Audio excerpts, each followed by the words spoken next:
आपने ब्रेन को कई बार खोला होगा, हजारों बार खोला है, तो जब उसको खोलते हैं तो वो कैसा दिखता है अंदर से? ब्रेन अंदर से कैसा दिखता है? इट्स पिंकिश, हाँ। सॉर्ट ऑफ ग्रेइश पिंक हम उसे जैसे उसको कहते हैं। खोल लिया हाँ। तो अब वो अंदर से कैसे दिखेगा? देखिए, सबसे पहले तो ऊपर हम अगर बाहर से चलें, सबसे पहले चमड़ी की लेयर है, जिसे हम स्कैल्प बोलते हैं। स्कैल्प हटाने के बाद हड्डी आएगी हमारा, ठीक है ना।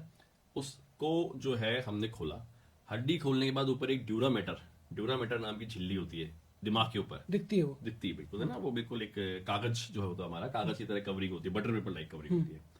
उसे खोलने के बाद जो है ब्रेन, ग्रेइश पिंक कलर का ब्रेन, एक नॉर्मल ब्रेन जो है वैसा दिखता है। और उस पर भी एक झिल्ली और होती है जिसे हम बोलते हैं पाया मैटर और अरेक्नॉइड मैटर।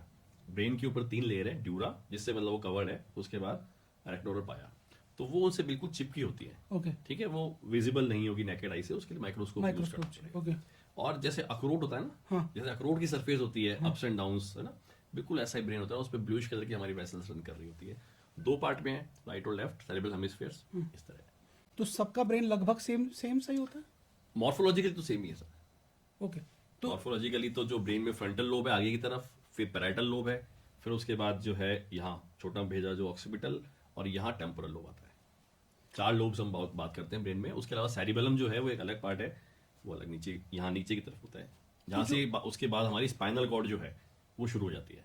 तो स्पाइनल कॉर्ड में सारा ब्रेन कन्वर्ज होकर उसके सारे जो भी न्यूरॉन्स हैं, नर्व्स हैं, जो भी ट्रांसमिशन वाला पार्ट है, वहाँ से कन्वर्ज होकर और स्पाइनल कॉर्ड के थ्रू हमारी बॉडी में नीचे तक आ जाता है। ब्रेन के अंदर जो सबसे इंटेलिजेंसी वाला पार्ट होता है वो कौन सा होता है? सब फ्रंटल लोब और सब कॉर्टिकल मैटर्स होते हैं, मतलब दिमाग के बीच वाला हिस्सा, बीचों बीच वाला। तो वो देख देख सकता है एक डॉक्टर हाँ बिल्कुल। कि मतलब वो देख के बता सकता है कि ये आदमी इंटेलिजेंट रहा होगा? उनकी अगर हाइपरट्रॉफी हो जाती है कई लोगों में, या वो एक्स्ट्रा उसके अंदर ट्रांसमिशन होता है, तो पता चल जाता है कि इसका ये वाला जो पार्ट है ज्यादा काम कर रहा है।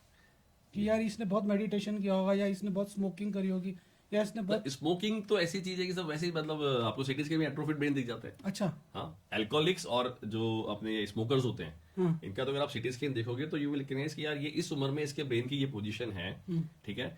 मतलब तो इसका मतलब है कि हम पूछ लेते हैं कि भाई स्मोकर हो क्या, या तुम अल्कोहल बाजार। हाँ सर, 40-50 साल का आदमी आया और उसका ब्रेन अगर एट्रोफिड है, रिपोर्ट में आता है डिफ्यूज सेरेब्रल एट्रोफी, तो उससे आइडिया लग जाता है कि ये कहीं ना कहीं इसकी वेसल्स जो हैं वो सिकुड़ना शुरू हो चुकी है।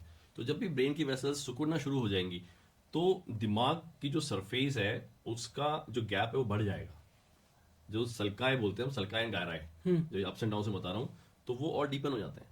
तो वो सिटी स्कैन में साफ दिखते हैं कि हाँ भाई ये ज्यादा डीपन हो गया। इसका मतलब है कि इसकी वस्कुलरिटी ब्रेन की धीरे धीरे कम होने लगी।